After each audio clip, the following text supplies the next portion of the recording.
ദൈവത്തിൻ്റെ അതിപരിശുദ്ധമായ നാമം വാഴ്ത്തപ്പെടുമാറാകട്ടെ.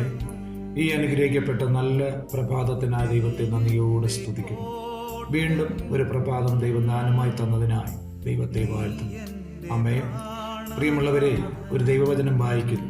നിന്റെ എല്ലാ വഴികളിലും നിന്നെ കാക്കേണ്ടതിന് അവൻ നിന്നെക്കുറിച്ച് തൻ്റെ ദൂതന്മാരോട് കൽപ്പിക്കും. ആമേൻ. ഈ തിരുവചനത്താൽ ഒരു നിമിഷം പ്രാർത്ഥിക്കാം. പരിശുദ്ധനായ ദൈവമേ, സ്വർഗീയ പിതാവേ, അവിടുത്തെ പുത്രനായ യേശുവിൻ്റെ നാമത്തിൽ പ്രാർത്ഥിക്കുന്നു. ഈ തിരുവചനം വായിക്കുകയും കാണുകയും കേൾക്കുകയും ചെയ്യുന്ന എല്ലാ പ്രിയപ്പെട്ടവരെയും കുടുംബങ്ങളെയും വ്യക്തി ജീവിതങ്ങളെയും അവിടുത്തെ കരങ്ങളിൽ ഏൽപ്പിച്ച് പ്രാർത്ഥിക്കുന്നു.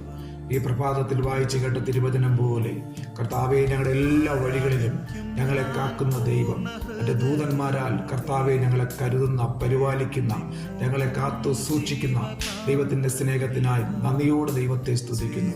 കർത്താവെ, ഇന്ന് പകലും കർത്താവായ യേശുവിൻ്റെ നാമത്തിൽ മാറ്റമില്ലാത്ത വചനത്താൽ ദൈവം ഞങ്ങളെ അവിടുന്ന് ബലപ്പെടുത്തി ഞങ്ങളെ ആശ്വസിപ്പിച്ചതിനായി നന്ദിയോടെ ദൈവത്തെ സ്തുതിക്കുന്നു. കർത്താവെ, അവിടുത്തെ തിരുവചനം ഞങ്ങളുടെ ജീവിതത്തിൽ വിടുതലും ആശ്വാസവുമായി തീരട്ടെ. ഞങ്ങളെല്ലാ വഴികളിലും വളരെ സന്തോഷമായ ഒരു അനുഭവം ഞങ്ങളുടെ ജീവിതത്തിൽ ഉണ്ടാകട്ടെ. ഞങ്ങളുടെ സകല മേഖലകളിലും കർത്താവായ യേശുവിൻ്റെ നാമത്തിൽ വലിയ ദൈവിക സമാധാനം വ്യാപരിക്കട്ടെ. അവിടുത്തെ പൊന്നുനാമത്തിൽ ആശ്രയിച്ചുകൊണ്ട് കർത്താവെ അവിടുത്തെ കരങ്ങളിൽ ഏൽപ്പിക്കുന്നു. പ്രാർത്ഥന കേൾക്കും. ആമേൻ.